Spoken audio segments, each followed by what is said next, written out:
কথায় আছে ইতিহাস কখনো পুরোপুরি মুছে যায় না। আর এই ইতিহাস যদি হয় অভিশপ্ত, তাহলে তো মুছে যাওয়ার প্রশ্নই ওঠে না। আর এমনই এক অভিশপ্ত ইতিহাস বলবো, যার রক্তাক্ত স্মৃতি সময়ের স্রোত পেরিয়েও প্রভাব বিস্তার করেছে হাজার বছর ধরে। হাজার বছর আগের এক নিষিদ্ধ সাধনা, যেখানে বিশ্বাসের আড়ালে লুকিয়েছিল নিষ্ঠুরতা, আর শক্তির লোভে উৎসর্গ করা হয়েছিল নিরপরাধ প্রাণ। সেই রক্তে ভেজা মুহূর্তেই জন্ম নিয়েছিল এই অভিশাপ, যা অদৃশ্য কিন্তু অমোচনীয়। সময়ের পরতে পরতে বদলে গেছে মানুষ, বদলেছে স্থান, কিন্তু সেই অশুভ শক্তি হারিয়ে যায়নি। চাপা পড়ে থাকা সেই অশুভ শক্তি হঠাৎ করে আবারও নতুন করে জেগে উঠেছে, যা দুর্বিষহ করে তুলেছে এক সাধারণ নিরীহ পরিবারের জীবন। অতীতের পাপ, বর্তমানের অশান্তি আর অজানা এক শক্তির টানাপোড়েনে জড়িয়ে পড়েছে অসহায় মানুষগুলো, যারা জানেই না তারা আসলে এমন এক খেলার অংশ যার শুরুটা হাজার বছর আগে হয়েছে। বলছিলাম সম্প্রতি হইচই প্ল্যাটফর্মে মুক্তিপ্রাপ্ত সিরিজ রক্তফলকের কথা। এটা এমন এক অন্ধকার যাত্রা, যেখানে অভিশাপের ছায়া থেকে মুক্তি পেতে হলে মুখোমুখি হতে হবে সেই ভয়াবহ সত্যের, যা এতদিন শুধু লুকিয়েছিল রক্ত আর নীরবতার আড়ালে। তো চলুন এখন আর কথা না বাড়িয়ে সরাসরি গল্পে চলে যাই। গল্পের শুরুটা হয়েছিল 1000 বছর আগে সোমপুর মহাবিহার থেকে। বর্তমানে এটা পাহাড়পুর বৌদ্ধবিহার নামে পরিচিত। সেই সময়কার লোকদের বিশ্বাস অনুযায়ী সোমপুর মহাবিহারে হেরুক নামের এক শক্তিশালী দেবতার আরাধনা করা হতো। অনেক সাধক এই দেবতার কাছে শক্তি লাভের আশায় কঠোর সাধনা করত। তৎকালীন লোকেরা বিশ্বাস করত, কেউ যদি সঠিকভাবে সাধনা করে তাহলে হেরুক দেবতা সেই সাধককে সাহায্য করে, কিন্তু যদি কেউ ভুল বা অশুদ্ধ পথে সাধনা করতে যায় তখন হেরুক তাকে কঠোর শাস্তি দেয়। এই দেবতা যদি কোনো ব্যক্তিকে অভিশাপ দেয় তাহলে শুধু সেই ব্যক্তিই নয়, এই ব্যক্তির বংশধরেরাও প্রজন্মের পর প্রজন্ম অভিশাপের ফল ভোগ করতে থাকে। এই শাস্তি দেওয়ার কাজে কখনো কখনো হেরুকের সঙ্গিনী দেবী ব্রজবাহারীও যুক্ত হয়। দেবী ব্রজবাহারীকে হেরুকের শক্তি হিসেবে ধরা হতো। বৌদ্ধ ধর্মের দেবী ব্রজবাহারীর সঙ্গে হিন্দু ধর্মের দেবী ছিন্নমস্তার অনেক মিল আছে। ছিন্নমস্তা দেবীকেও এমনই এক শক্তিশালী রূপে কল্পনা করা হয়। যাই হোক, 1000 বছর আগে দেবতা হেরুকের আরাধনা করত রত্নাকর শাস্ত্রী নামের এক বড় সাধক। গ্রামের সবাই তাকে মহস্থবীর বলে ডাকত। রত্নাকর একদিন ধ্যানে মগ্ন ছিল। ওই সময় কয়েকজন গ্রামবাসী এসে জানায় রত্নাকরের শিষ্য ব্রজকেতু গ্রামের 3জন তরুণীকে অপহরণ করে নিয়ে এসেছে। ব্রজকেতু মেয়েগুলোকে ওই মহাবিহারেই বন্দি করে রেখেছে। কথাটা শুনেই রত্নাকর রাগান্বিত হয়ে বলে, এই পবিত্র স্থানে এরকম কাজ করার দুঃসাহস দেখালো কিভাবে ব্রজকেতু? রত্নাকর দ্রুত ব্রজকেতুর সাধনা স্থানে চলে যায়। ব্রজকেতু তখন কঠিন সাধনায় ব্যস্ত। রত্নাকর ব্রজকেতুর ধ্যান ভাঙিয়ে জিজ্ঞেস করে, গ্রামের লোকেরা বলছে তুমি নাকি 3জন তরুণীকে তুলে নিয়ে এসেছো, কথাটা কি সত্যি? ব্রজকেতু বলে, আপনি ঠিকই শুনেছেন, তবে মেয়েগুলোর জন্য আপনাকে চিন্তা করতে হবে না। ওদের যেখানে যাওয়ার কথা ছিল ওরা সেখানেই গেছে। রত্নাকর জিজ্ঞেস করে, কোথায় রেখেছো ওদেরকে? ব্রজকেতু আঙুল দিয়ে মেয়েগুলোকে দেখিয়ে দেয়। মেয়েগুলোকে দেখে রত্নাকর চমকে ওঠে, কারণ মেয়েগুলোর মাথা কেটে আলাদা করে সাজিয়ে রেখেছে ব্রজকেতু। আর তাদের নিচেই ছিল হেরুক আর ব্রজবাহারীর মূর্তি আঁকা একটা ফলক। মেয়েগুলো কাটা মাথার রক্ত গড়িয়ে ওই ফলকের ওপর পড়ছিল। ব্রজকেতু জানায় সে হেরুকের কাছে উৎসর্গ করেছে মেয়েগুলোকে। ব্রজকেতুর এই ভয়ানক কাজের ফল 1000 বছর পরেও ভোগ করতে হচ্ছিল কিছু মানুষকে। ব্রজকেতু কেন এই ভয়ানক কাজ করেছিল তা আমরা ধীরে ধীরে জানতে পারবো। আপাতত ফেরা যাক 1000 বছর পরে, অর্থাৎ বর্তমান সময়ের ঘটনায়। এখানে আমরা শুভাগত নামের এক ব্যক্তিকে দেখতে পাই। শুভাগত পরিবার সহ বালুরঘাটে থাকে। অনেকদিন ধরে শুভাগত বাড়ি করার জন্য একটা ভালো জমি খুঁজছিল। মালদা শহর থেকে একটু দূরে এসেই একটা ভালো জমির সন্ধান পেয়েছে সে। জমিটা একদম পানির দামে বিক্রি করছে জমির মালিক। যেহেতু সস্তায় ভালো জমি পাওয়া যাচ্ছে, তাই জমিটা একবার দেখতে যায় শুভাগত। যাওয়ার সময় রাস্তায় অটো ড্রাইভারকে জিজ্ঞেস করে, এই জমির কি কোনো সমস্যা আছে নাকি, এত কম দামে কেন বিক্রি করছে? অটো ড্রাইভার হাসতে হাসতে বলে, তেমন কোনো সমস্যা নেই। অনেকে বলা বলি করে জমিটাতে নাকি বাস্তুদোষ আছে। গ্রামের লোকেরা তো আবার এসব কুসংস্কারে অনেক বিশ্বাস করে, তাই আশেপাশের কেউ জমিটা কিনতে রাজি হচ্ছে না। এই কারণেই এত কম দামে এটা বিক্রি করে দিচ্ছে। কিন্তু আপনি এই সুযোগটা হাতছাড়া করবেন না। একবার হাইওয়েটা হয়ে গেলে এই জমির দাম 10 গুণ বেড়ে যাবে। সস্তায় এমন একটা জমি কিনতে পারবে ভেবে মনে মনে খুশি হয় শুভাগত। এরপর আমরা শুভাগতর বাড়ির দৃশ্য দেখতে পাই। শুভাগতদের বাড়ির নামকরণ করা হয়েছে তাদের টাইটেল অনুযায়ী, দাশগুপ্ত বাড়ি। আর এটা হচ্ছে শুভাগতর বৌদি সুমিত্রা। আর্থ্রাইটিসের কারণে ঠিকভাবে হাঁটাচলা করতে পারে না সে। বাড়িতে যে পুজোর ঘরটা আছে সেটার ওপর তলায় হওয়ায় সুমিত্রা বাড়ির সিঁড়ি ভেঙে ওপরে উঠে পুজো দিতে পারে না। বাড়ির কাজের মহিলাকে দিয়েই পুজোর কাজটা সেরে নেয় সে। তবে নিজে পুজো করতে না পারায় সবসময় আফসোস হয় সুমিত্রার। তাই সে সিদ্ধান্ত নিয়েছে এবার পুজোর ঘরটা নিজেই বানানোর ব্যবস্থা করবে। যাই হোক, সে কাজের মহিলা অতসীকে ডেকে জিজ্ঞেস করে পুজো ঠিকমতো করেছে কিনা। অতসী জানায় সে ঠিকমতো পুজো করেছে। এরপর অতসী জানায় সে 3-4 দিনের জন্য গ্রামের বাড়ি থেকে একটু ঘুরে আসতে চায়। এটা শুনে সুমিত্রা চিন্তিত হয়ে বলে, তুই চলে গেলে বাড়িটাকে সামলাবে?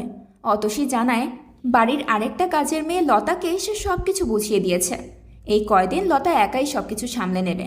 এটা শুনে সুমিত্রা অতসীকে গ্রামের বাড়ি যেতে দিতে রাজি হয়। তবে যাওয়ার আগে বাড়ির বাগানটা একটু পরিষ্কার করে দিয়ে যেতে বলে। ইদানিং মশার যা উৎপাত বেড়েছে, বাগানটা পরিষ্কার করলে হয়তো মশা একটু কমবে। সুমিত্রার কথা মতো অতসী বাগান পরিষ্কার করতে চলে যায়। বাগান পরিষ্কার করার সময় অদ্ভুত এক ফলক দেখতে পায় সে। এটা মূলত 1000 বছর পুরনো সেই ফলক যেখানে হেরুক আর ব্রজবাহারীর দেবীর মূর্তি আঁকা ছিল। অতসী বুঝতে পারেনি এটা এত বছরের পুরনো ফলক। শুধুমাত্র দেবীর মূর্তি দেখে অতসী ফলকটা সযত্নে তুলে নেয়। এরপর সেটা সুমিত্রাকে দেখানোর জন্য বাড়ির ভেতরে নিয়ে যায়। কিন্তু অনেক ডাকাডাকি করেও ওই সময় সুমিত্রাকে খুঁজে পায় না অতসী। তাই সে ওই ফলকটা পুজোর ঘরে অন্য দেবতাদের মূর্তির পাশে রেখেই গ্রামের বাড়িতে চলে যায়। এদিকে শুভাগত ওই জমির কাছে পৌঁছতে পৌঁছতে প্রায় সন্ধ্যা হয়ে যায়। এরই মাঝে আবার অটোরিকশাটাও নষ্ট হয়ে যায়।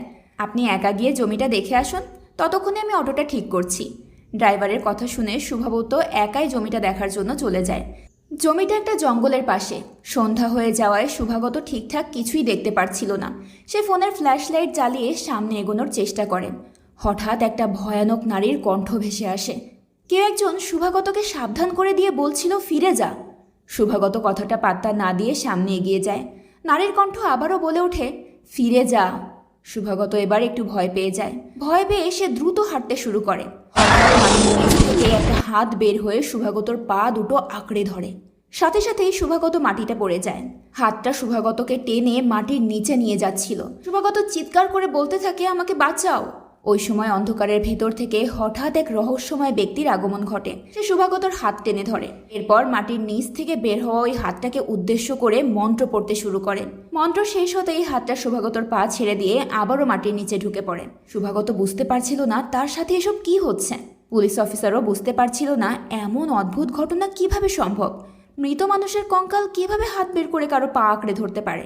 তখনই ওই রহস্যময় ব্যক্তি পুলিশ অফিসারকে বলে 4 বছর আগে এখানে এক মহাপাপ ঘটেছিল। একটা মেয়ের উপর পাশবিক নির্যাতন করে তাকে হত্যা করা হয়েছিল। আর তারপর সেই মেয়েটাকে এই জমিতেই পুঁতে রাখা হয়েছে।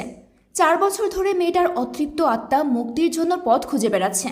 তাই এই পথ দিয়ে কেউ গেলেই মেয়েটা তাকে ডেকে নিজের কথা বলতে চাইতো। অফিসার অবাক হয়ে বলে কই 4 বছর আগে তো এরকম কোনো রিপোর্ট আমাদের কাছে আসেনি। ওই ব্যক্তি তখন বলে সব অপরাধের খবর থানা অবধি পৌঁছয় না।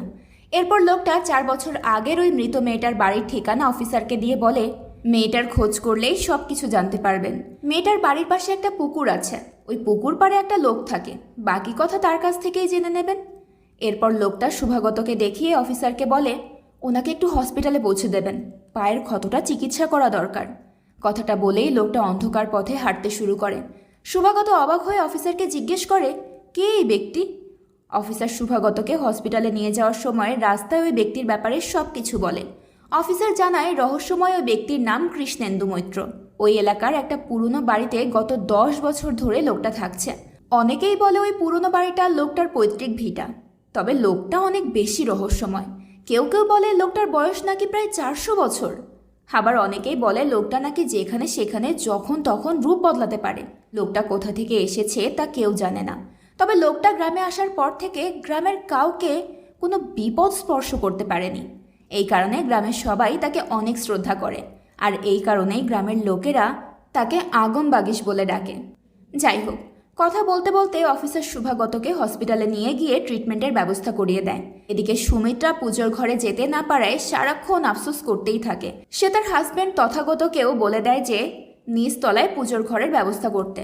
তথাগত সুমিত্রার কথায় পাত্তা না দিয়ে বলে তাদের মেয়ে তিতলির পরীক্ষা শেষ হলে তাকে পড়াশোনার জন্য কলকাতা পাঠিয়ে দেবে।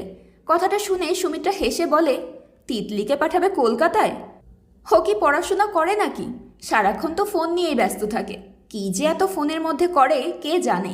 এর পরের দৃশ্যে আমরা সুমিত্রার মেয়ে তিতলিকে দেখতে পাই। তিতলি সেলফি তোলায় ব্যস্ত। ভিন্ন ভিন্ন পোজে সেলফি তুলে তিতলি তার বয়ফ্রেন্ডকে পাঠিয়ে দেয়। আসলে তিতলির এই সারাক্ষণ ফোন নিয়ে পড়ে থাকার কারণ তার বয়ফ্রেন্ড স্যামি। বেশ কিছুদিন ধরে এই স্যামির প্রেমে হাবুডুবু খাচ্ছে তিতলি। অন্যদিকে আমরা কৃষ্ণেন্দুকে দেখতে পাই। কৃষ্ণেন্দু নিজেই সেই পুরনো বাড়িতে চোখ বন্ধ করে ধ্যান করছিল। হঠাৎ করেই তার চোখে দাশগুপ্ত বাড়ির দৃশ্য ভেসে ওঠে, অর্থাৎ শুভাগতদের বাড়ি। কৃষ্ণেন্দু দেখে বাড়ির প্রত্যেকটা সদস্য রক্তাক্ত অবস্থায় পড়ে আছে, আর সুমিত্রার মেয়ে তিতলির শরীর থেকে মাথাটা আলাদা করে ফেলা হয়েছে। তার কাটা মাথাটা বিছানার উপর সাজিয়ে রাখা হয়েছে। ওই ভয়ানক দৃশ্য দেখে চমকে ওঠে কৃষ্ণেন্দু। তার চোখ খুলতেই সে তার নিজের চোখের সামনে মহাস্থবির দীপঙ্করকে দেখতে পায়।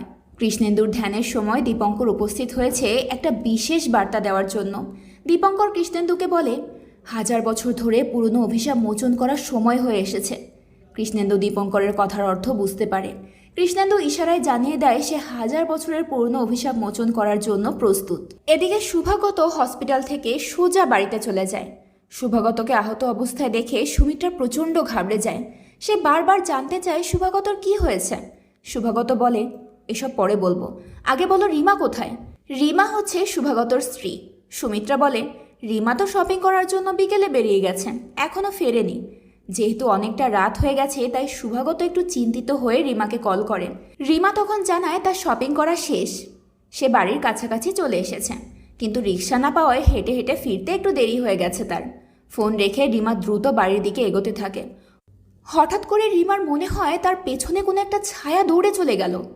রিমা পেছনে তাকায়, কিন্তু সে কিছুই দেখতে পায় না। সে আবারও হাঁটতে শুরু করলে আবারও সেই একই ঘটনা ঘটে। তবে এবার রিমা প্রচণ্ড ভয় পেয়ে যায়। অন্যদিকে কৃষ্ণেন্দু হঠাৎ করেই দাশগুপ্ত বাড়িতে গিয়ে উপস্থিত হয়। শুভাগত কৃষ্ণেন্দুকে দেখে অবাক হয়ে জিজ্ঞেস করে, আপনি এখানে?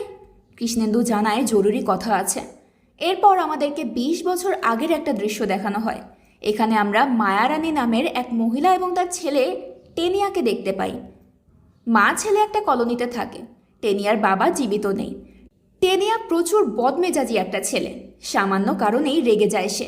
একদিন টেনিয়া মায়ের সঙ্গে ঘরে বসেছিল। সেই সময় বাইরে একটা কুকুর অনবরত ঘেউ ঘেউ করেই যাচ্ছিল।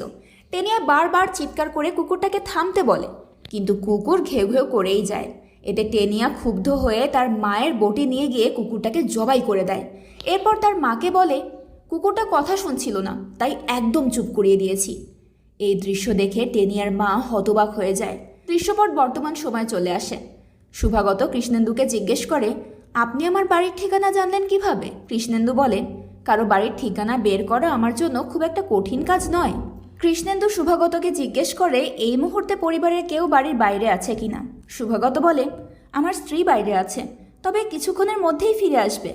কৃষ্ণেন্দু শুভাগতর সঙ্গে কথা বলছিল, ঠিক সেই মুহূর্তেই হঠাৎ তিতলি বেরিয়ে আসে।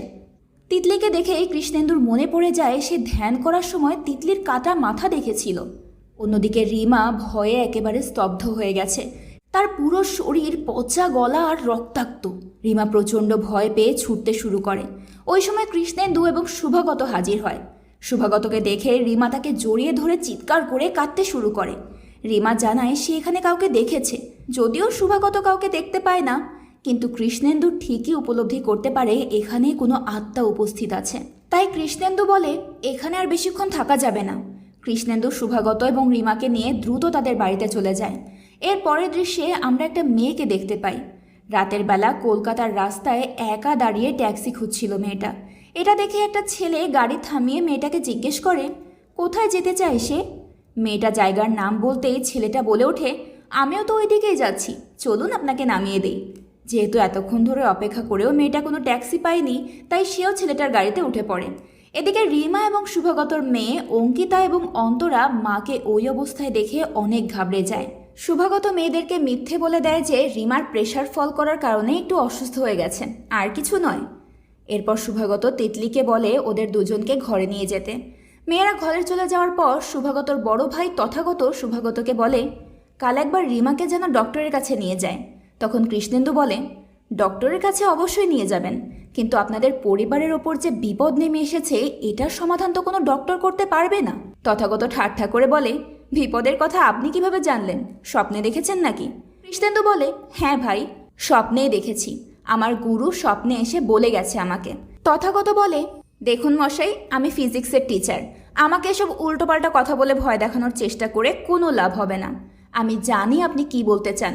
আপনি বলবেন এই সমস্যা হয়েছে, সেই সমস্যা হয়েছে, যজ্ঞ করতে হবে, আর এত হাজার টাকা খরচ করতে হবে। আপনাদের এসব বাটপাড়ি আমার ভালোভাবেই জানা আছে। শুভাগত তথাগতকে বলে, তুই ভুল করছিস। উনি কিন্তু কোনো সাধারণ মানুষ নয়। ওনার সম্পর্কে এ ধরনের কথা বলিস না। তথাগত রেগে গিয়ে বলে, বুঝলাম উনি সাধারণ মানুষ নয়, কিন্তু আমাদের পরিবারের উপর কী বিপদ আসতে চলেছে সেটা পরিষ্কারভাবে বলছে না কেন? সহজে একটা প্রশ্নের উত্তর সহজভাবে দিয়ে দিলেই তো হয়। কৃষ্ণেন্দু বলে, সব প্রশ্নের উত্তর সহজে পাওয়া যায় না। যে কোনো প্রশ্নের উত্তর জানতে হলে সময়ের প্রয়োজন হয়। তথাগত তখন বিরক্ত হয়ে বলে, আমাদের অত সময় নেই, আপনি এবার আসুন। কৃষ্ণেন্দু বলে, ঠিক আছে, আমি চলে যাচ্ছি, কিন্তু কোনো প্রয়োজন হলে আমাকে জানাবেন। তথাগত আবারও কৃষ্ণেন্দুকে অপমান করে বলে, আশা করছি এর প্রয়োজন হবে না। ভাইয়ের এমন আচরণে বেশ বিব্রত হয় শুভাগত। সে কৃষ্ণেন্দুর কাছে ক্ষমা চেয়ে বলে, আপনাকে এভাবে অপমানিত হয়ে যেতে হবে ভাবতেও পারিনি আমি। কৃষ্ণেন্দু বলে, আপনি এত অবাক হবেন না। এসব মান অপমানের চিন্তা আমি অনেক আগেই ত্যাগ করেছি। আপনাদের বাড়িতে অস্বাভাবিক কিছু ঘটলে অবশ্যই আমাকে জানাবেন।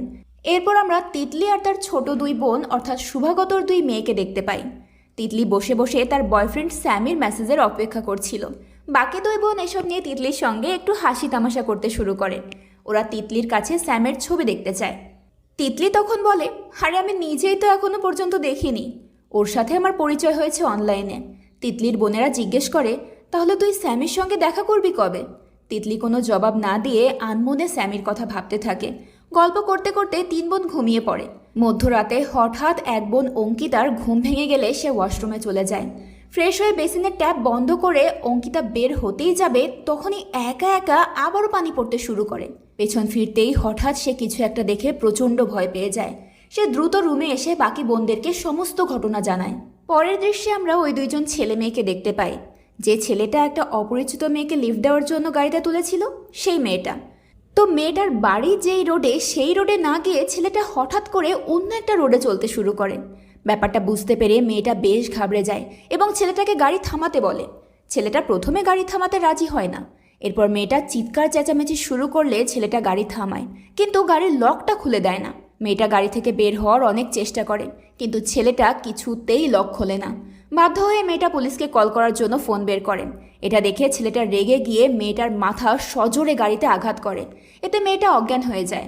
এরপর ছেলেটা শীষ বাজাতে বাজাতে নিজের গন্তব্যের দিকে এগিয়ে যায়। অন্যদিকে কৃষ্ণেন্দু নিজের বাড়িতে ফিরে আবার ধ্যানে বসে। এবার কৃষ্ণেন্দু ধ্যানরত অবস্থায় 1000 বছর আগের একটা দৃশ্য দেখতে পায়। তিনজন কিশোরী মেয়ে জঙ্গলের ভেতর পাতা আর গাছের ডাল সংগ্রহ করে বাড়ি ফিরছিল। ওই সময় দুজন লোক মেয়েগুলোর পথের বাধা হয়ে দাঁড়ায়। মেয়েগুলো ভয়ে উল্টো পথে দৌড়তে শুরু করে। সেখানেও তাদের বাধা হয়ে দাঁড়ায় বজ্রকেতু। বজ্রকেতু এবং বাকি দুজন মিলে মেয়েগুলোকে তুলে নিয়ে যায়। এই দৃশ্য দেখে কৃষ্ণেন্দুর ধ্যান ভেঙে যায়। সে ভালোভাবেই বুঝতে পারে এরপর কী ঘটেছিল মেয়েগুলোর সাথে। এরপরের দৃশ্যে আমরা তিতলির বয়ফ্রেন্ড স্যামিকে দেখতে পাই। গতরাতে যে ছেলেটা অপরিচিত মেয়েটাকে কিডন্যাপ করলো, সেই আসলে তিতলির বয়ফ্রেন্ড স্যামি। রাতে একটা মেয়েকে নির্মমভাবে হত্যা করার পর স্যামি এখন তিতলির সাথে ভালোবাসার কথা বলছে। স্যামি তিতলির কাছে কিছু অশ্লীল ছবি চায়। তিতলি এরকম ছবি দিতে রাজি হয় না। স্যামি তখন তিতলিকে ইমোশনাল ব্ল্যাকমেল করে বলে, তুমি নিশ্চয়ই আমাকে বিশ্বাস করো না। তিতলি স্যামিকে বোঝানোর চেষ্টা করছিল মোটেও এমন কিছু নয়। সে স্যামিকে অনেক বিশ্বাস করে এবং ভালোবাসে। ওই সময় হঠাৎ করে তিতলির মা রুমে চলে আসে। পড়াশোনা বাদ দিয়ে তিতলি ফোনে কথা বলছে দেখে তিতলির মা তিতলির সঙ্গে অনেক রাগারাগি করেন। এমনকি সে তিতলির ফোনটাও নিয়ে যেতে চায়, কিন্তু তিতলি কিছুতেই ফোনটা তার মাকে দেয় না। তিতলির মা রাগ করে বলে, তিতলিকে আর কলকাতায় পাঠাবে না, এখানেই পড়াশোনা করাবে। এসব শুনে তিতলি ওয়াশরুমে ঢুকে কান্নাকাটি করতে শুরু করে। কান্নাকাটি করার সময় তিতলির স্যামির কথা খুব মনে পড়ে। হঠাৎ তিতলির মনে হয় স্যামি যেমন ছবি চাচ্ছে ঠিক তেমন ছবি তার দেওয়া উচিত। এতে অন্তত স্যামি বুঝতে পারবে তিতলি তাকে কতটা ভালোবাসে। তিতলি নিজের ফোনে অর্ধনগ্ন একটা ছবি ক্যাপচার করে। স্যামি ওই সময় মাংসের দোকানের সামনে দাঁড়িয়ে ছবির জন্য অপেক্ষা করছিল। কসাইকে মাংস কাটতে দেখে স্যামির চোখের সামনে কিছু অদ্ভুত দৃশ্য ভাসতে শুরু করেন। স্যামি একটা রক্তমাখা ধারালো তলোয়ার দেখতে পায়। শুধু তাই নয়, স্যামি তিনজন কিশোরীর কাটা মাথাও দেখতে পায়। এই মাথাগুলো সেই মেয়ের যাদেরকে বজ্রকেতু বলে দিয়েছিল। হঠাৎ করে স্যামির হাতে অদ্ভুত কিছু অনুভূতি হয়। সে খেয়াল করে তার হাতে একটা ট্যাটুর মতো তীর চিহ্ন জ্বলজ্বল করছে। স্যামি এসবের অর্থ বুঝতে পারে না। ব্যাপারগুলোকে গুরুত্ব না দিয়ে স্যামি তার আস্তানায় চলে যায়। এটা একটা পুরনো ভাঙা চোরা বাড়ি।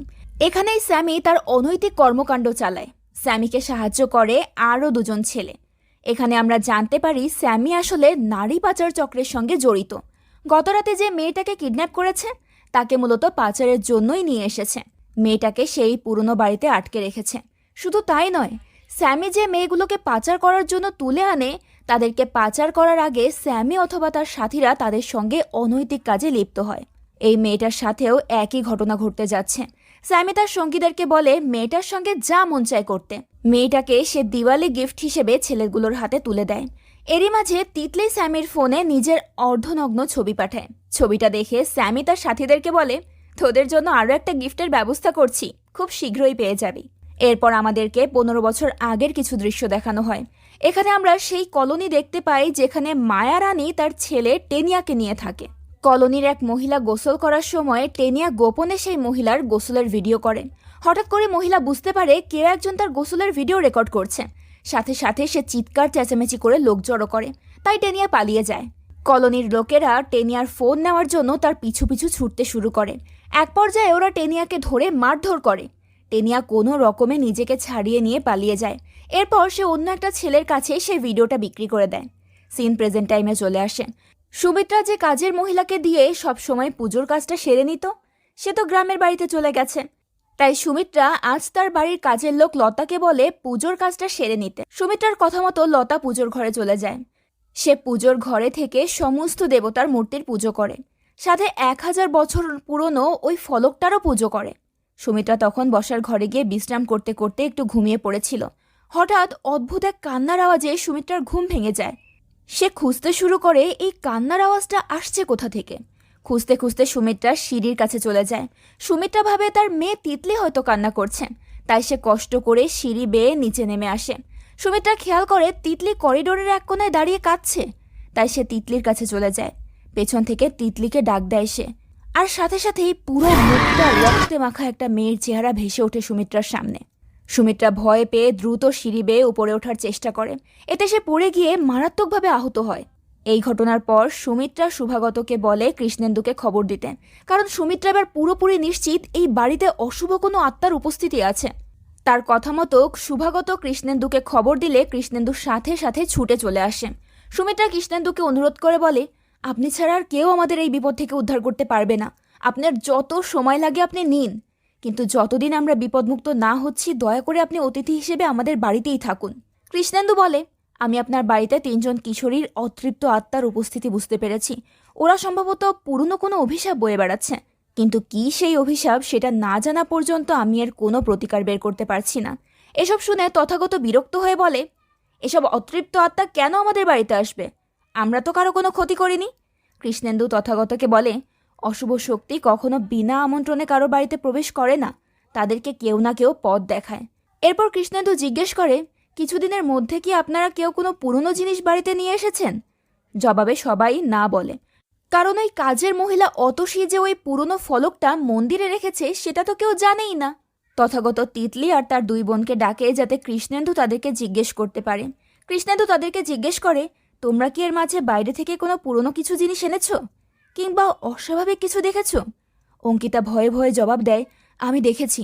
অঙ্কিতা জানায়, ওই দিন ওয়াশরুমে পানি বন্ধ করার পরেও যখন একা আবারও পানি পড়ছিল, তখন পেছনে ফিরতেই সে রক্তমাখা একটা মেয়েকে দেখেছে। মেয়েটার গলায় একটা কাটা দাগও ছিল। অঙ্কিতার কথা শুনে সবাই বেশ চিন্তায় পড়ে যায়। কৃষ্ণেন্দু ভাবতে থাকে কিভাবে করবে এই জটিল সমস্যার সমাধান। রাত নামলে সবাই যে যার মতো ঘুমিয়ে পড়ে। একমাত্র তিতলি জেগে জেগে স্যামের কলের জন্য অপেক্ষা করছিল। স্যামে কল করতেই তিতলি কথা বলার জন্য ছাদে চলে যায়।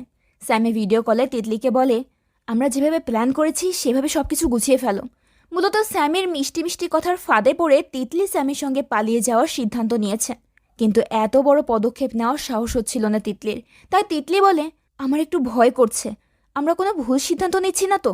জবাবে স্যামি বলে, ভয় পেও না, আমি তো আছি, আমি সব কিছু সামলে নেব। পেছন থেকে ওদের কিছু কথা কৃষ্ণেন্দু শুনে ফেলে। কৃষ্ণেন্দু যে আগে থেকেই ছাদে ছিল, অন্ধকার থাকার কারণে তিতলি সেটা খেয়াল করেনি। কৃষ্ণেন্দু এবার তিতলিকে উদ্দেশ্য করে বলে, এত রাতে যে ছাদে এসেছো তোমার ভয় করছে না? তিতলি তখন তাড়াতাড়ি করে ফোনটা কেটে দিয়ে বলে, কিসের ভয়? আমি ভূতটুত বিশ্বাস করি না। কৃষ্ণেন্দু জিজ্ঞেস করে, তাহলে তোমার মা, জেঠি, বোন এদের সঙ্গে যা ঘটছে সেটাকে তুমি কি বলবে? তোমার কি মনে হয় ওরা কি দেখেছে? তিতলি বলে, বাড়ির কেউ একজন প্রথমে কিছু একটা হ্যালুসিনেট করে ভয় পেয়েছে, আর সেই ভয়টা বাড়ির বাকি সদস্যদের মনে এমনভাবে গেঁথে গেছে যে তারাও একইভাবে হ্যালুসিনেট করতে শুরু করেছে। কৃষ্ণেন্দু বলে, অনেক ভালো লজিক দেখিয়েছ, কিন্তু আমাদের মন অনেক সময় এমন কিছু উপলব্ধি করতে পারে যা খালি চোখে দেখা যায় না। তিতলি কৃষ্ণেন্দুকে জিজ্ঞেস করে, তন্ত্রমন্ত্র, জাদুবিদ্যায় এসব করে কি আসলে কোনো লাভ হয়? কৃষ্ণেন্দু বলে, তন্ত্রমন্ত্র এসব থেকেও বেশি শক্তিশালী হলো মানুষের ভালোবাসা। ভালোবাসা হলোই সব থেকে বড় জাদু। কৃষ্ণেন্দু আর কথা না বাড়িয়ে তিতলিকে নিজের ঘরে গিয়ে শুয়ে পড়তে বলে। তিতলিও চুপচাপ তার ঘরে চলে যায়। কিন্তু তার মাথায় কৃষ্ণেন্দুর বলা ওই শেষ কথাটা ঘুরপাক খেতে থাকে, অর্থাৎ ভালোবাসা হলো সবচেয়ে বড় জাদু। এই কথাটা যেন কোনোভাবেই তিতলির মাথা থেকে বেরোচ্ছিল না। তিতলি ওই মুহূর্তে সিদ্ধান্ত নেয় যে সে তার ভালোবাসার জন্য একটা কঠিন সিদ্ধান্ত নেবে। সে ঠিক করে আজ রাতেই সে স্যামির কাছে চলে যাবে। তাই তিতলি নিজের ব্যাগ গোছাতে শুরু করে। হঠাৎ তার দুই বোনের ঘুম ভেঙে যায়। ওরা এত রাতে তিতলিকে ব্যাগ গোছাতে দেখে অবাক হয়ে যায়। ওরা তিতলিকে জিজ্ঞেস করে কেন সে এত রাতে ব্যাগ গোছাচ্ছে। তিতলি ওদেরকে বলে দেয় সে কিছুদিনের জন্য কলকাতায় স্যামির বাড়িতে গিয়ে থাকবে। পরিস্থিতি স্বাভাবিক হয়ে গেলে তারপর তিতলি স্যামিকে নিয়ে বাড়িতে ফিরে আসবে। তিতলির বোনেরা তিতলিকে বোঝায় যে এভাবে হঠাৎ করে বাড়ি ছেড়ে চলে গেলে বাড়ির সবাই দুশ্চিন্তায় পাগল হয়ে যাবে। তিতলি বলে, আমি জানি, কিন্তু স্যামি তো একটা অনাথ আশ্রমে বড় হয়েছে। ওর পরিবার বলতে কেউই নেই। তাছাড়া বয়সেও আমার থেকে অনেক বড়। বাবা মা আমাদের সম্পর্কটা কখনোই মেনে নেবে না। তাই আমাকে এভাবেই যেতে হবে। কিন্তু তোরা কোনো চিন্তা করিস না, স্যামি একটা ভালো চাকরি করে। তাই আমি ঠিক করেছি কলকাতায় গিয়ে বিয়ে করে তারপর আমি বাবা মায়ের সামনে এসে হাজির হব। তিতলির বোনেরা বলে, তোকে আমরা কিছুতেই একা এত রাতে যেতে দেব না। যদি যেতেই হয় তাহলে আমরাও যাব তোর সাথে। তিতলি ওদেরকে রাগারাগি করে বলে, আমি কি পিকনিকে যাচ্ছি নাকি? তোরাও আমার সঙ্গে যাবি? আমি বাড়ি থেকে পালিয়ে যাচ্ছি। স্যামি আমার জন্য ট্রেনের টিকিট কেটে রেখেছে। আমি একাই চলে যাব। তিতলির বোনেরা বলে, তুই যদি আমাদেরকে না নিয়ে যাস তাহলে আমরা এক্ষুনি বাইরে গিয়ে সবাইকে ডেকে বলে দেব। বাধ্য হয়ে তিতলি তার বোনেদেরকে সঙ্গে নিয়ে যেতে রাজি হয়। পরের দিন সকালে রিমা মেয়েদেরকে নাস্তা করানোর জন্য ডাকতে গেলে সেখানে দেখতে পায় রুমের ভেতর কেউ নেই। রিমা প্রচণ্ড ঘাবড়ে যায়। সে ছুটে সুমিত্রাকে গিয়ে সব কিছু জানায়। সুমিত্রা তিতলির নাম্বারে কল করে, কিন্তু নাম্বারটা বন্ধ দেখায়। হঠাৎ করে মেয়েরা এভাবে উধাও হয়ে যাওয়ায় সুমিত্রা প্রচণ্ড দুশ্চিন্তায় পড়ে যায়। বাইরে যখন সবাই মেয়েদেরকে নিয়ে চিন্তা করছে, কৃষ্ণেন্দু তখন নিজের ঘরে বসে তার কিছু তন্ত্রবিদ্যার বই পড়ছিল। হঠাৎ কৃষ্ণেন্দু অদ্ভুত কিছু অনুভব করতে পারে। সে সাথে সাথে ঘর থেকে বের হয়ে সুমিত্রাকে জিজ্ঞেস করে, বাড়িতে কোনো পূজা হচ্ছে নাকি? সুমিত্রা জানায় ওপরে পূজার ঘরে কাজের মহিলা লতা পূজা করছে। কৃষ্ণেন্দু দ্রুত পূজার ঘরে চলে যায়। ততক্ষণে লতার পুজো শেষ হয়ে গেছে। কৃষ্ণেন্দু পূজার ঘরে ঢুকেই দেখে 1000 বছর পুরনো ফলকটা জ্বলজ্বল করে জ্বলছে। তার আর বুঝতে বাকি থাকে না এই বাড়িতে যা কিছু ঘটছে ওই ফলকটার কারণেই ঘটছে। কৃষ্ণেন্দু ফলকটা হাতে নিয়ে খুব আফসোস করে বলে, কারণটা জানতে অনেক দেরি হয়ে গেল আমার। এরপর আবারও ফ্ল্যাশব্যাকে কলোনির দৃশ্য দেখানো হয়। মায়াবিনীর ছেলে টেনিয়া বেশ কয়েক মাস ধরে নিখোঁজ। কলোনির লোকেরা টেনিয়াকে নিয়ে প্রায় সমালোচনা করে। দুজন মহিলা একদিন সরাসরি মায়ারানীকে জিজ্ঞেস করে টেনিয়ার কোনো খোঁজ খবর পেল কিনা। সেই সাথে ওরা ঠাট্টার ছলে মায়ারানীকে মনে করিয়ে দেয় যে টেনিয়া একটা মেয়ের সঙ্গে জোর জবরদস্তি করতে গিয়ে ধরা পড়েছিল। কলোনির লোকজন টেনিয়াকে মারধর করে পুলিশের হাতেও দিয়েছিল। এরপর থেকে টেনিয়ার আর কোনো খোঁজ খবর নেই। মায়ারানী প্রচণ্ড বিরক্ত হয়ে বলে, আমি ওর কোনো খোঁজ খবর রাখি না। ও অনেক আগে থেকে আমার কাছে মৃত হয়ে গেছে। কথাটা বলেই মায়ারানী নিজের ঘরে চলে যায়। হঠাৎ মায়ারানীর শাশুড়ির কথা মনে পড়ে যায়। তার শাশুড়ি একদিন তাকে একটা কাঠের বাক্স দেখিয়ে বলেছিল, এই বক্সে একটা অভিশপ্ত ফলক আছে। এই ফলকটা আমার শাশুড়ি আমাকে দিয়েছিল। আর ফলকটা দেওয়ার সময় বলেছিল যেদিন ফলকটা এই বাক্স থেকে গায়েব হয়ে যাবে সেই দিন বুঝবি এই বংশের আর কোনো প্রদীপ অবশিষ্ট নেই। কথাগুলো শেষ করে মায়ারানীর শাশুড়ি বাক্সটা মায়ারানীর হাতে দিয়ে বলে, আজ থেকে এটার দায়িত্ব আমি তোকে দিলাম, যত্ন করে রাখবি এটাকে। শাশুড়ির কথাগুলো মনে পড়তেই মায়ারানীর মনে হয় ফলকের বাক্সটা একবার চেক করা দরকার। ফলকের বাক্স চেক করতে গিয়ে মায়ারানী আঁতকে ওঠে, কারণ ওই বাক্সের মধ্যে কোনো ফলক নেই। ফলক গায়েব হয়ে গেছে, এর অর্থ হলো তাদের বংশের আর কোনো প্রদীপ অবশিষ্ট থাকবে না। মায়ারানী বুঝতে পারে তার স্বামীর বংশের সর্বশেষ প্রদীপ তার ছেলে টেনিয়া হয়তো মারা গেছে। অথবা খুব শীঘ্রই মারা যাবে। এই নির্মম সত্যটা মায়ারানী কিছুতেই মেনে নিতে পারছিল না, তাই সে অনেক কঠিন একটা সিদ্ধান্ত নেয়। ওই মুহূর্তেই মায়ারানী একটা ধারালো ব্লেড দিয়ে নিজের হাত হত্যা করে। সিন বর্তমানে চলে আসে।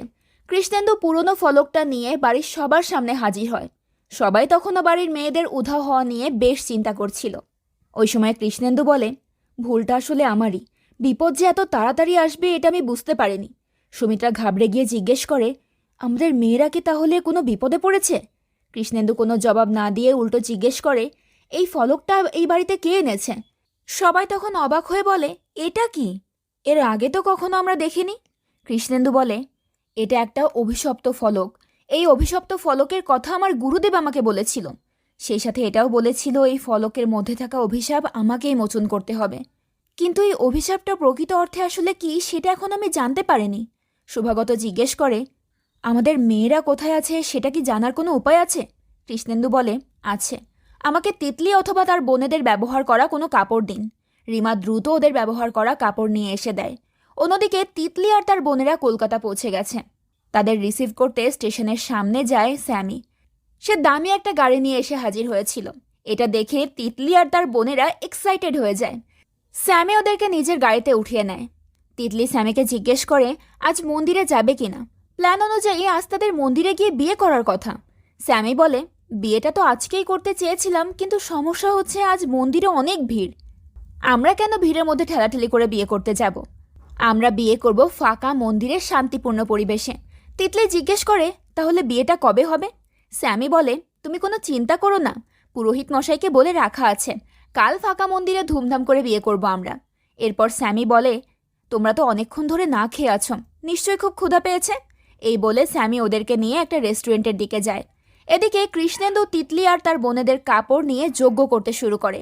ধ্যানরত অবস্থায় কৃষ্ণেন্দু তিতলি এবং তার বোনেদেরকে দেখতে পায়। ওরা কোথায় আছে ভালোভাবে বুঝে ওঠার আগেই এক অশুভ শক্তির প্রভাবে কৃষ্ণেন্দুর ধ্যান ভেঙে যায়। সে অবাক হয়ে ভাবতে থাকে, কার এত শক্তি যে কৃষ্ণেন্দুর ধ্যানে বাধা দিল? এই উত্তর জানার জন্য কৃষ্ণেন্দু তার গুরু মহাস্থবির দীপঙ্করকে স্মরণ করে। দীপঙ্কর কৃষ্ণেন্দুর ধ্যানে দেখা দেয়। কৃষ্ণেন্দু দীপঙ্করকে বলে, আপনার নির্দেশ অনুযায়ী ওই অভিশপ্ত ফলকটা আমি খুঁজে বের করেছি, কিন্তু এই অভিশাপ মোচনের উপায় কি? আমি তো কোনো রাস্তাই খুঁজে পাচ্ছি না। আমাকে পথ দেখান আপনি। দীপঙ্কর বলে, সময়ের আগে সবকিছু জেনে গেলে যা ঘটার তা তো ঘটবে না। বিধির বিধান খণ্ডানোর ক্ষমতা কারও নেই, এমনকি আমারও নেই। সময়কে সময়ের কাজ করতে দাও। কৃষ্ণেন্দু বলে, তাহলে কি ওই তিনজন নির্দোষ মেয়েকে বাঁচানোর কোনো উপায় নেই? শেষ পর্যন্ত কি অশুভ শক্তিরই জয় হবে? দীপঙ্কর বলে, না, অশুভ শক্তির বিনাশ তোমাকেই করতে হবে। সময় মতো ওই ফলকটাই তোমাকে রাস্তা দেখাবে। এই কথা বলেই দীপঙ্কর চলে যায়। ধ্যান শেষ করে কৃষ্ণেন্দু নিজের ঘর থেকে বের হয়ে আসে। সুমিত্রা কৃষ্ণেন্দুকে জিজ্ঞেস করে, মেয়েদের কোনো খোঁজ খবর পাওয়া গেল কিনা। কৃষ্ণেন্দু বলে, তিতলি আর তার বোনেরা সাধারণ কোনো মানুষের পাল্লায় পড়েনি। প্রাচীন কোনো এক অশুভ শক্তি ওদেরকে ঘিরে রেখেছে। ওই অশুভ শক্তির প্রভাব এতটাই বেশি যে আমার দিব্য দৃষ্টিকেও বাধা দিচ্ছে। মেয়েদের এমন ভয়ানক বিপদের কথা শুনে সুমিত্রা এবং রিমা কাঁদতে শুরু করে। শুভাগত জিজ্ঞেস করে, ওই ফলকটা কোথা থেকে এসেছে সেই ব্যাপারে কিছু জানতে পেরেছে কিনা। কৃষ্ণেন্দু জিজ্ঞেস করে, আপনারা সোমপুর মহাবিহারের নাম শুনেছেন? শুভাগত বলে, ছোটবেলায় আমি আমার দাদার মুখে সোমপুর মহাবিহারের গল্প শুনেছিলাম। দাদা বলেছিল আমাদের বহু বছর আগের পূর্বপুরুষরা নাকি বৌদ্ধ ধর্মের অনুসারী ছিল। আমাদের কোনো এক পূর্বপুরুষ নাকি সোমপুর বিহারের মহাস্থবীর ছিল। কৃষ্ণেন্দু জিজ্ঞেস করে, সেই মহাস্থবীরের নাম মনে আছে কিনা। শুভাগত সেই মহাস্থবীরের নাম মনে করতে পারছিল না। সেই সময় রিমা বলে ওঠে, আমার মনে আছে, ওই মহাস্থবীরের নাম ছিল রত্নাকর শাস্ত্রী। নামটা শুনে কৃষ্ণেন্দু বলে, সবকিছু তো মিলে যাচ্ছে। শুভাগত জানতে চায় কি মিলে যাচ্ছে। কৃষ্ণেন্দু বলে, এখন এত কিছু বলার সময় নেই, আপনি আমার সাথে চলুন। এই বলে কৃষ্ণেন্দু শুভাগতকে নিয়ে নন্দদিঘি বিহার নামক এক প্রাচীন বিহারের উদ্দেশ্যে বেরিয়ে পড়ে। শুভাগত জিজ্ঞেস করে, আমাদের পরিবারের উপর নেমে আসা অভিশাপ সোমপুর মহাবিহারের সঙ্গে সম্পর্কিত? যদি সেটাই হয়ে থাকে তাহলে আমরা নন্দদিঘি মহাবিহারে কেন যাচ্ছি? কৃষ্ণেন্দু জানায়, সোমপুর মহাবিহার বাংলাদেশে অবস্থিত। এই মুহূর্তে সশরীরে সেখানে যাওয়া সম্ভব নয়, তবে প্রত্যেকটা প্রাচীন মহাবিহার প্রাচীনকালে এক অলৌকিক শক্তির মাধ্যমে একে অপরের সঙ্গে কানেক্টেড ছিল। এর কারণে কৃষ্ণেন্দু নন্দদিঘি মহাবিহারে গিয়ে যজ্ঞ করে সোমপুর মহাবিহারের অভিশাপের রহস্য উন্মোচন করতে চাচ্ছে। অন্যদিকে স্যামি তিতলি আর তার বোনেদেরকে নিয়ে একটা নির্জন রেস্টুরেন্টে যায়। রেস্টুরেন্টের ভেতর আর কাউকে না দেখে তিতলি একটু অবাক হয়ে জিজ্ঞেস করে, রেস্টুরেন্টের ভেতরে কেউ নেই কেন? স্যামি বলে, আমি তোমাদের জন্য পুরোটাই রিজার্ভ করে রেখেছি। কথাটা শুনে তিতলি আর তার বোনেরা নিশ্চিন্তে খেতে শুরু করে। খাবার খাওয়ার কিছুক্ষণের মধ্যেই তিনজন জ্ঞান হারিয়ে ফেলে। ওদেরকে অজ্ঞান করার জন্য স্যামি মূলত ওদের খাবারে কিছু একটা মিশিয়ে দিয়েছিল। এদিকে কৃষ্ণেন্দু এবং শুভাগত নন্দদিঘি মহাবিহারের কাছে এসে পৌঁছতে পৌঁছতে রাত হয়ে যায়। ওরা যখন জঙ্গলের পথ ধরে নন্দদিঘি মহাবিহারের খুব কাছাকাছি পৌঁছে যায়, ওই সময় হঠাৎ দুজন রক্তাক্ত নারীর আত্মা ওদের গাড়ির সামনে চলে আসে। আত্মাদের দেখে ভয় পেয়ে শুভাগত গাড়ি থামিয়ে দেয়। কৃষ্ণেন্দু তখন দ্রুত গাড়ি থেকে নেমে আত্মাদের তাড়ানোর জন্য কিছু একটা করতেই যাবে, তখনই আত্মাগুলো ইশারায় কৃষ্ণেন্দুকে নন্দদিঘি মহাবিহার পথ দেখিয়ে দেয়। কৃষ্ণেন্দু শুভাগতকে সাথে নিয়ে ওদের দেখানো পথেই এগিয়ে যেতে থাকে। ওদিকে স্যামি তিতলি আর তার দুই বোনকে অজ্ঞান অবস্থায় নিজের আস্তানায় নিয়ে গিয়ে বন্দি করে রাখে। কিছু সময় পর যখন ওদের জ্ঞান ফিরে আসে, তখন নিজেদেরকে এমন অবস্থায় ভাঙাচোরা ঘরে বন্দি থাকতে দেখে তিনজনই হতবাক হয়ে যায়। তিতলি চিৎকার করে স্যামিকে ডাকতে শুরু করে। চিৎকার চেঁচামেচি শুনে স্যামি তালা খুলে ঘরের ভেতরে ঢোকে। তিতলি স্যামিকে জিজ্ঞেস করে, আমাদের এভাবে বন্দি করে রেখেছো কেন? আমরা তো রেস্টুরেন্টে ছিলাম, এখানে কিভাবে এলাম? স্যামি তিতলির কথার কোনো উত্তর না দিয়ে উল্টো তিতলির গালে সজোরে একটা চড় বসিয়ে দিয়ে বলে, বিয়ে করতে এসে এত চিৎকার চেঁচামেচি করছিস কেন? স্যামির আচরণে তিতলি অনেক ভয় পেয়ে যায়। বলে, আমরা বাড়ি যাব। জবাবে স্যামি বলে, বাড়ি তো আর যাওয়া হবে না, তোকে পাঞ্জাবে পাঠাবো, আর তোর এই দুই বোনকে দুবাই পাচার করে দেব। দুবাইতে কম বয়সী মেয়েদের চাহিদা খুবই ভালো। স্যামির এই সমস্ত কথা শুনে তিতলি অবাক হয়ে বলে, আমি তো ভেবেছিলাম তুমি আমাকে ভালোবাসো, আমাকে বিয়ে করবে। স্যামি বলে, ভালোবাসি তো, চিন্তা করো না, আমি তোমাকে বিক্রি করার আগে তোমার উপর নিজের ভালোবাসা জাহির করব। তিতলি স্তব্ধ হয়ে ভাবতে থাকে আবেগের বশে কত ভয়ানক একটা ফাঁদে পা দিয়েছে সে। নিজের সাথে সাথে বিপদে ফেলেছে ছোট বোন দুটোকেও। এদিকে ততক্ষণে কৃষ্ণেন্দু এবং শুভাগত আত্মাদের দেখানো পথে নন্দদিঘি মহাবিহারে পৌঁছে যায়। কৃষ্ণেন্দু মহাবিহারের বৌদ্ধ মূর্তির সামনে বসে যজ্ঞ করতে শুরু করে।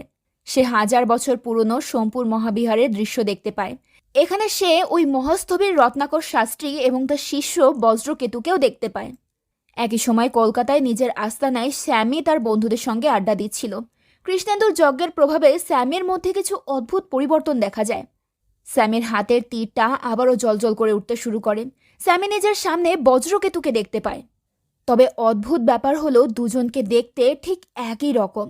এখানে আমরা জানতে পারি 1000 বছর আগের সেই অভিশপ্ত শিষ্য বজ্রকেতুর বংশধর হচ্ছে এই স্যামি। আসলে স্যামির মাধ্যমেই 1000 বছর পর বজ্রকেতুরই পুনর্জন্ম হয়েছে। আর বজ্রকেতুর এই পুনর্জন্মের পেছনেও আছে এক বড় কারণ।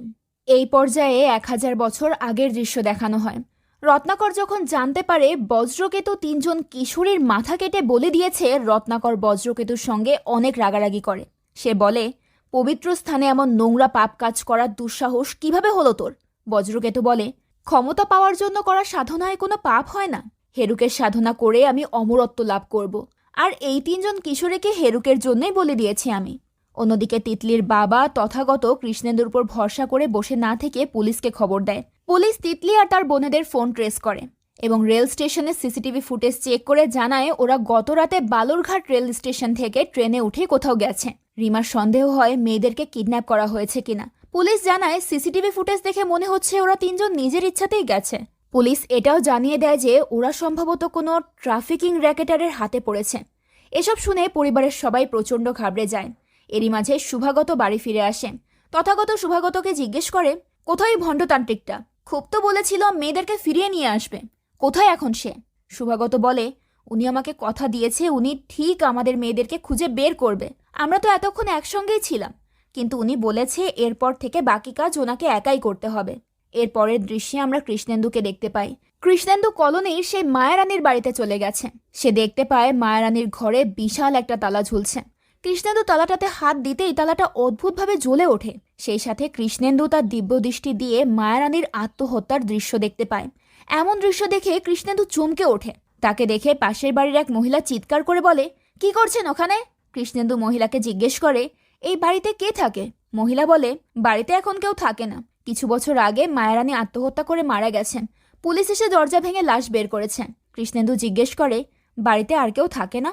মহিলা জানায়, একটা কুলাঙ্গার ছেলে ছিল, বহু বছর ধরে নিখোঁজ, কোথায় থাকে কেউ জানে না। মায়ের মরা মুখটা পর্যন্ত দেখতে আসেনি, এমন কুলাঙ্গার ছেলে। কথাগুলো শুনে কৃষ্ণেন্দু মনে মনে বলে, শেকড় ছিঁড়ে গেছে, এখন গাছটাকে উপড়ে ফেলতে হবে। কৃষ্ণেন্দু তার ব্যাগ থেকে ফলকটা বের করে। মায়েরানির দরজার সামনে ধরতেই ফলকটা জ্বলজ্বল করে ওঠে। কৃষ্ণেন্দু পুরোপুরি নিশ্চিত হয়ে যায় যে এই পরিবারের সঙ্গে 1000 বছর পুরনো এই ফলকটার সরাসরি সংযোগ আছে। অন্যদিকে সকাল হতেই স্যামি তার লোকজনদেরকে জিজ্ঞেস করে তিতলি আর তার বোনেদের পাঠানোর ব্যবস্থা করা হয়েছে কিনা। স্যামির লোকেরা জানায় গাড়ি কিছুক্ষণের মধ্যেই চলে আসবে। মেয়েগুলোকে পাচার করার আগে স্যামির লোকেরা তাদের সঙ্গে অনৈতিক কাজে লিপ্ত হতে চায়, কিন্তু স্যামি তাদেরকে স্পষ্ট নিষেধ করে বলে কেউ যেন মেয়েগুলোর গায়ে একদমই হাত না দেয়। এরপর স্যামি ফ্রেশ হওয়ার জন্য বেসিনের সামনে গেলে আয়নায় নিজের পাশে আবারও বজ্রকেতুকে দেখতে পায়। কিন্তু সমস্যা হলো স্যামি এখন পর্যন্ত জানে না যে কে এই বজ্রকেতু। সে প্রচণ্ড ঘাবড়ে যায়। স্যামি বুঝতে পারছিল না কি হচ্ছে তার সাথে। এদিকে স্যামির লোকেরা স্যামির কথা মতো তিতলি আর তার বোনেদের জন্য খাবার নিয়ে যায়। ওরা খাবার দিয়ে বলে, তাড়াতাড়ি খেয়ে নাও, তোমাদেরকে অনেক লম্বা জার্নি করতে হবে। এই কথা শুনে তিতলি এবং তার বোনেরা অনেক ভয় পেয়ে যায়। তিতলির বোনেরা কান্নাকাটি করতে করতে বলে, আমরা কোথাও যাব না, আমরা বাড়ি যাব। তিতলি ওদেরকে সান্ত্বনা দেওয়ার চেষ্টা করে। অন্যদিকে কৃষ্ণেন্দু ফলকের সাহায্যে তিতলি আর তার বোনেদের খুঁজতে বেরিয়ে পড়ে। ফলকটাই কৃষ্ণেন্দুকে পথ দেখিয়ে নিয়ে যাচ্ছিল। এরপর আমরা স্যামিকে দেখতে পাই। সে আবার নতুন একটা মেয়েকে ফাঁদে ফেলার চেষ্টা করছে। এই মেয়েটাকেও সে রেস্টুরেন্টে নিয়ে এসেছে। স্যামি মেয়েটাকে মডেলিংয়ের চান্স দেওয়ার কথা বলে এখানে নিয়ে এসেছে। সে যখন নিজের কথার জালে মেয়েটাকে ফাঁসানোর চেষ্টা করছিল, তখনই হঠাৎ করে সেই মেয়েটার মধ্যে একটা আত্মাকে দেখতে পায়। রক্ত মাখা সেই নারীর আত্মা। আত্মাটা স্যামিকে জিজ্ঞেস করে, আর কত রক্ত চাই তোর? স্যামি চিৎকার করে বলে, সরে যা এখান থেকে। স্যামির এমন আচরণ দেখে রেস্টুরেন্টের সবাই অবাক হয়ে যায়। মেয়েটাও অবাক হয়ে স্যামিকে জিজ্ঞেস করে কেন সে এমন আচরণ করছে। স্যামি চিৎকার করে বলে, তোরা এখনো মরিসনি? এবার রেস্টুরেন্টের ওয়েটার এসে স্যামিকে জিজ্ঞেস করে কি হয়েছে। তখন স্যামির ঘোর কাটে। স্যামি বলে, কই কিছু না তো, মাথা ব্যথা করছিল। স্যামি এতে তো পুরোপুরি নিশ্চিত ছিল যে তার সঙ্গে কিছু একটা হচ্ছে, কিন্তু কি হচ্ছে এটাই সে ভেবে পাচ্ছে না। মেয়েটাকে আর ফাঁদে না ফেলে স্যামি তাকে বাড়িতে চলে যেতে বলে। এদিকে স্যামির লোকেরা খাবার দিয়ে চলে যাওয়ার কিছুক্ষণ পর আবার ফিরে আসে খালি প্লেটগুলো নিয়ে যাওয়ার জন্য। কিন্তু প্লেটগুলো তুলতে গিয়ে দেখে একটা প্লেট মিসিং। স্যামির লোকেরা তিতলিদের কাছে জানতে চায় আর একটা প্লেট কোথায়, কিন্তু ওরা কোনো জবাব দেয় না। ওরা ইচ্ছে করেই একটা প্লেট লুকিয়ে রেখেছে। স্যামির লোকেরা তখন বারবার প্লেটের কথা জিজ্ঞেস করছিল। সেই সময় তিতলি পেছন থেকে প্লেট বের করে তাদের মাথায় আঘাত করে। ওরা 3 বোন মিলে স্যামির লোকেদেরকে আঘাত করে সেখান থেকে পালিয়ে যায়। অপরিচিত জায়গায় অন্ধকারে কোথায় যাবে কিছুই বুঝে উঠতে পারছিল না ওরা। এমন সময় হঠাৎ তিতলিরা রাস্তায় একটা পুলিশের গাড়ি দেখতে পায়। পুলিশের গাড়ি দেখে 3 বোনই কিছুটা স্বস্তি পায়। ওরা দ্রুত পুলিশের গাড়ির দিকে ছুটে যায়। গাড়িতে থাকা পেট্রোলিং অফিসার ওদেরকে দেখে গাড়ি থেকে নেমে আসে। তিতলি অফিসারকে জানায় যে কিছু লোক ওদেরকে কিডন্যাপ করে আটকে রেখেছিল। অফিসার বলে, তোমরা গাড়িতে ওঠো, থানায় যাওয়ার পর তোমাদের বাড়ির লোকেদের সঙ্গে যোগাযোগ করব। তিতলি আর তার বোনেরা তখন নিশ্চিন্তে গাড়িতে উঠে পড়ে। ওরা ভাবে এবার বাড়িতে পৌঁছে যাবে ওরা, কিন্তু সামনে কি হতে চলেছে এটা সবারই অজানা।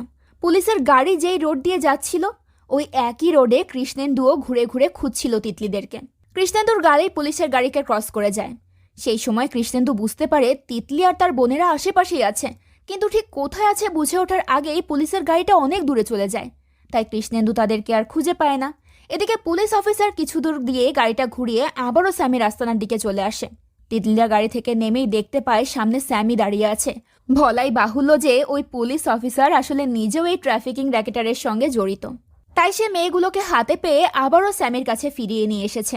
স্যামিকে দেখে ওরা অনেক ভয় পেয়ে যায়। তিতলি তার বোনেদেরকে নিয়ে পালানোর চেষ্টা করলে স্যামি প্রচণ্ড রেগে যায়। সে তিতলিকে টানতে টানতে পুরনো বাড়িটার ভেতরে নিয়ে যায়। এরপর তিতলির সঙ্গে জোর জবরদস্তি করতে শুরু করে। তিতলি বারবার স্যামির কাছে ক্ষমা চাইতে থাকে আর বলে, আমি আর পালানোর চেষ্টা করব না, ছেড়ে দাও আমাকে। কিন্তু স্যামি তিতলির কোনো কথাই কানে নেয় না। ওই সময় হঠাৎ করে স্যামির সামনে দেবী ব্রজবাহারীর একটা ছবি ভেসে ওঠে। সেই সাথে স্যামির মনে পড়ে যায় 1000 বছর আগের সমস্ত ঘটনা। কিভাবে 1000 বছর আগে সে ব্রজকেতু রূপে অমরত্ব লাভের আশায় 3 জন কিশোরীকে বলি দিয়েছিল। আর এই অপরাধের কারণে মহাস্থবির রত্নাকর ব্রজকেতুকে অভিশাপ দিয়েছিল এই পাপের ফল ব্রজকেতুকে 1000 বছর ধরে ভোগ করতে হবে। স্যামির কাছে তখন সবকিছু পরিষ্কার হয়ে যায়। সে বুঝতে পারে 1000 বছর আগে সেই ব্রজকেতু ছিল, আর 1000 বছর পর এখন তার পুনর্জন্ম হয়েছে। স্যামি এবার সিদ্ধান্ত নেয় মহাস্থবির রত্নাকরের কারণে 1000 বছর আগে ব্রজকেতুর যে সাধনা অসম্পূর্ণ থেকে গেছে স্যামি এখন সেটা সম্পূর্ণ করবে। সে তিতলির সঙ্গে আর কোনো রকম জোর জবরদস্তি করে না। সে তার লোকেদেরকে বলে 3 বোনকে একসঙ্গে বন্দি করে রাখতে। এরপর স্যামি তার আস্তানার পাশেই সেই মাংসের দোকানে যায়। সেখান থেকে মাংস কাটার বড় ছুরিটা নিয়ে নেয়। এরপর স্যামি আস্তানায় ফিরে আবারও তন্ত্র সাধনার প্রস্তুতি নিতে শুরু করে। সে প্রথমে দেওয়ালে ব্রজবাহারীর একটা ছবি এঁকে নেয়। এরপর একে একে যজ্ঞের সমস্ত আয়োজন শুরু করে দেয়। অন্যদিকে তিতলিদের বাড়িতে বসে পুলিশ অফিসাররা তখনও তিতলি আর তার বোনেদের লোকেশন ট্রেস করার চেষ্টা করেই যাচ্ছিল।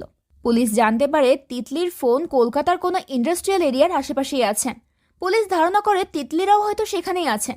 তাই অফিসাররা সেখানকার লোকাল পুলিশকে ব্যাপারটা জানিয়ে দেয়, সেই সাথে তিতলির 3 বোনের ছবিও পাঠিয়ে দেয়। এদিকে দুর্ভাগ্যবশত তিতলিদের ছবি স্যামের সাথে জড়িত সেই অফিসারের হাতেও পড়ে। অফিসার স্যামিকে সাবধান করার জন্য কল করে, কিন্তু স্যামি তো তখন যজ্ঞ করায় ব্যস্ত, তাই সে অফিসারের কলটা রিসিভ করে না। যজ্ঞের সমস্ত আয়োজন শেষে স্যামি তার লোকদেরকে বলে তিতলি আর তার বোনেদেরকে নিয়ে আসতে। ছেলেগুলোর সাথে সাথে ওদেরকে নিয়ে আসে। স্যামি প্রথমে তিতলির কাছে গিয়ে বলে, তোর রক্ত দিয়েই আজ আমার অভিষেক হবে। 1000 বছর আগে যে সাধনা অসম্পূর্ণ থেকে গেছে, আজ সেটা সম্পূর্ণ হবে। এই বলে স্যামি তিতলিকে টানতে টানতে বলি দেওয়ার স্থানে নিয়ে যায়। স্যামির এক হাতে তিতলি আর এক হাতে বিশাল তলোয়ার। স্যামি তলোয়ার দিয়ে তিতলির মাথা কাটতেই যাবে, হঠাৎ তখনই এক অদৃশ্য শক্তি স্যামির তলোয়ারটা আটকে দেয়। এখানে আমরা দেখতে পাই কৃষ্ণেন্দু চলে এসেছে, আর সেই জাদুমন্ত্রের সাহায্যে স্যামিকে বাধা দিচ্ছে। স্যামি কৃষ্ণেন্দুর বাধায় পাত্তা না দিয়ে আবারও তিতলির মাথা কাটার চেষ্টা করে। এবার কৃষ্ণেন্দু তার জাদু শক্তি দিয়ে স্যামির তলোয়ারটাই নিচে ফেলে দেয়। এরপর কৃষ্ণেন্দু তিতলিকে উদ্দেশ্য করে বলে, ভয় পাস না মা, এখন তোর ভয় পাওয়ার সময় নয়, এখন তোর যুদ্ধ করার সময়। তিতলি কৃষ্ণেন্দুর কথার অর্থ বুঝতে পারে না, তবে সে সুযোগ বুঝে বলির স্থান থেকে সরে যায়। স্যামি কৃষ্ণেন্দুকে জিজ্ঞেস করে, কে তুই? কৃষ্ণেন্দু জবাব না দিয়ে বলে, তোর সময় ফুরিয়ে এসেছে, টেনিয়া ওরফে স্যামি। এখানে আমরা জানতে পারি স্যামি আসলে মায়ারানীর ছেলে টেনিয়া। বাড়ি থেকে পালানোর পর সে স্যামি রূপে নিজের নতুন পরিচয়ে পরিচিত হয়েছে। এরপর সে নারী পাচার চক্রের সঙ্গে জড়িত হয়েছে। আর এই টেনিয়ার বংশই হচ্ছে বজ্রকেতুর বংশ। টেনিয়ার দাদি টেনিয়ার মাকে বলেছিল ফলক যেদিন তাদের কাছ থেকে হারিয়ে যাবে, সেই দিন বুঝতে হবে তাদের বংশ ধ্বংস হওয়ার সময় হয়ে গেছে। অর্থাৎ বজ্রকেতুর শেষ বংশধর টেনিয়া ওরফে স্যামির জীবনের শেষ মুহূর্ত চলে এসেছে।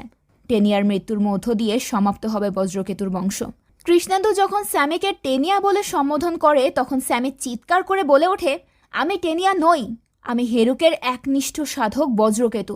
স্যামি অর্থাৎ বজ্রকেতু কৃষ্ণেন্দুর উপর আক্রমণ করে, কিন্তু কৃষ্ণেন্দু বজ্রকেতুর হাত শক্ত করে ধরে রাখে। ওই সময় বজ্রকেতুর হাত আগুনের মতো জ্বলে ওঠে। এসব দেখে ভয় পেয়ে তিতলি কৃষ্ণেন্দুকে বলে, আমাকে বাঁচান। কৃষ্ণেন্দু বলে, তোকে বাঁচানোর শক্তি আমার নেই, তোকে বাঁচাতে পারবি তুই নিজেই। তুই কোনো সাধারণ মেয়ে না, তোর মধ্যে আছে অসীম সুখ। এখানে আমরা জানতে পারি 1000 বছর আগে মহাস্তবীর রত্নাকর যে বজ্রকেতুকে অভিশাপ দিয়েছিল যে 1000 বছর ধরে বজ্রকেতুর বংশের পাপের ফল ভোগ করতে হবে। তখন রত্নাকর এটাও বলেছিল যে 1000 বছর পর ওই 3 কিশোরী বজ্রকেতুর বংশের কাল হয়ে দাঁড়াবে, যাদেরকে কিনা বজ্রকেতু বলি দিয়েছে। 1000 বছর পর 3 কিশোরীর আবার পুনর্জন্ম হবে, তাদের জন্ম হবে রত্নাকরের বংশে। আর ওই 3 জনের মধ্যে একজনের মাঝে জন্ম নেবে দেবী ব্রজবাহারী।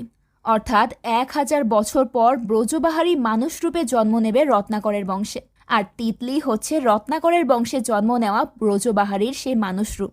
কৃষ্ণেন্দু তিতলিকে তার আসল পরিচয় সম্পর্কে বলতে শুরু করে। সে তিতলির মধ্যে লুকিয়ে থাকা দেবী রূপকে জাগিয়ে তোলার চেষ্টা করে, যাতে তিতলি ব্রজবাহারী রূপ ধারণ করে বজ্রকেতুর বংশ একেবারে নির্মূল করতে পারে। কিন্তু তার আগেই পুলিশ অফিসার এসে পেছন থেকে কৃষ্ণেন্দুর উপর গুলি চালায়। ধীরে ধীরে কৃষ্ণেন্দু মাটিতে লুটিয়ে পড়ে। ধীরে ধীরে তার চোখ বন্ধ হয়ে আসে। তবে তার আগে কৃষ্ণেন্দু তিতলিকে উদ্দেশ্য করে বলে, আমি যজ্ঞের আয়োজন শুরু করে দিয়েছি, এবার তুই অশুভ শক্তির বিনাশ কর। এই বলে কৃষ্ণেন্দু 2 চোখ বন্ধ করে। কৃষ্ণেন্দুকে দেখে তিতলি আশার আলো খুঁজে পেয়েছিল, কিন্তু তার এই অবস্থা দেখার পর তিতলি অনেক ভেঙে পড়ে। সে কাঁদতে শুরু করে। এরই মাঝে স্যামি তলোয়ার নিয়ে কৃষ্ণেন্দুর দিকে এগিয়ে যায় তাকে পুরোপুরি শেষ করার জন্য। স্যামি কৃষ্ণেন্দুর শরীর থেকে মাথা আলাদা করতেই যাবে, তখনই তিতলির মধ্যে জেগে ওঠে ব্রজবাহারী। তিতলির চোখের ইশারায় সরিয়ে ফেলে দেয় স্যামির তলোয়ার। স্যামি নিজেও এবার তিতলির মাঝে ব্রজবাহারীকে দেখতে পায়। স্যামি রূপে বজ্রকেতু ব্রজবাহারীকে দেখে স্তব্ধ হয়ে যায়। বজ্রকেতু যেহেতু ব্রজবাহারীর ভক্ত, তাই সে ব্রজবাহারীর সামনে মাথা নত করে হাঁটু গেড়ে বসে পড়ে। ব্রজবাহারীও তখন এক মুহূর্ত অপেক্ষা না করে তলোয়ার দিয়ে এক কোপে বজ্রকেতুর মাথাটা কেটে ফেলে। এরপর সেই তলোয়ারটা ছুঁড়ে দেয় অফিসারের দিকে। এতে অফিসারেরও মৃত্যু হয়। এরপর ব্রজবাহারী রূপে থাকা তিতলি কৃষ্ণেন্দুর কাছে গিয়ে তার শরীরে হাত বোলাতেই কৃষ্ণেন্দুর শরীরের সমস্ত ক্ষত দূর হয়ে যায়, আর সাথে সাথেই তার জ্ঞান ফিরে আসে। ঠিক ওই মুহূর্তে তিতলির মধ্য থেকে বিদায় নেয় ব্রজবাহারী। তিতলি নিজেকে দেখে নিজেই অবাক হয়ে যায়। সে বুঝতে পারে না কিভাবে তার মধ্যে এত শক্তি এলো, কিভাবে সে এত সহজে অশুভ শক্তির বিনাশ করল। সে কাঁদতে কাঁদতে কৃষ্ণেন্দুকে বলে, আমি পেরেছি, আমি ভয় পাইনি। কৃষ্ণেন্দু তিতলিকে বুকে জড়িয়ে ধরে। এই ঘটনার কিছু সময় পর পুলিশ অফিসাররা তিতলিকে খুঁজতে খুঁজতে স্যামির আস্তানায় পৌঁছে যায়। পুলিশ দেখে তিতলি আর তার বোনেরা ভয়ে জড়সড়ো হয়ে এক কোণে বসে আছে, আর পাশেই পড়ে আছে স্যামির মাথা কাটা শরীর, আর সেই সাথে অফিসারের মৃতদেহ। কৃষ্ণেন্দু নিজের কাজ শেষ করে চলে গেছে অনেক আগেই। পুলিশ তিতলিদেরকে জিজ্ঞেস করে এখানে আর কেউ ছিল কিনা। তিতলি বলে, আর কেউ এখানে ছিল না, আমরা 3 জনই ছিলাম। পুলিশ তিতলি আর তার বোনেদেরকে উদ্ধার করে বাড়িতে পৌঁছে দেয়। বাড়ি ফিরে তিতলি সবাইকে জানায় যে তাদেরকে আগাম বাগিশ অর্থাৎ কৃষ্ণেন্দু বাঁচিয়েছে। সে না থাকলে আজ তাদের বাড়ি ফেরা হতো না।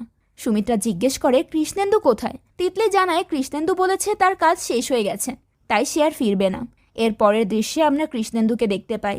সে একটা নির্জন নদীর তীরে 1000 বছর পুরনো ব্রজবাহীর রক্তফলকটা পুঁতে রাখে, আর তারই মধ্য দিয়ে সমাপ্ত হয় 1000 বছর পুরনো সেই অভিশাপ।